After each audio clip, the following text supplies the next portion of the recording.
The water heater wasn't the problem. Not really.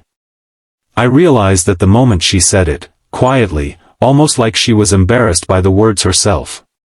Please, she added, eyes fixed on the flickering kitchen light. Don't let me stay up alone tonight. I was standing in my best friend Mark's childhood home, toolbox in hand, sleeves rolled up, ready to fix a busted heater on a cold November evening. I'd done it 100 times before, pipes, valves, thermostats. Simple stuff. What I wasn't prepared to fix was the silence hanging between us, or the look on his sister's face. Her name was Emily. I'd known her for over a decade, but we'd never really talked. She was always Mark's little sister. The polite hello. The quick smile. Then gone. Now she stood there, hair tied in a loose bun, wearing an oversized sweater, looking smaller than I remembered. And suddenly, this wasn't just a repair job anymore. It started earlier that day when Mark called me in a rush. Bro, any chance you can swing by my old place, he said. The water heater's dead, and Emily's freaking out.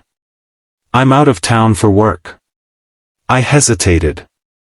I just finished a long shift. But Mark was family to me in every way that mattered. Yeah, I said. I'll handle it. When I arrived, the house felt hollow. Clean, but lifeless. Like someone lived there physically, but not emotionally. Emily thanked me, tried to smile, but it didn't quite reach her eyes.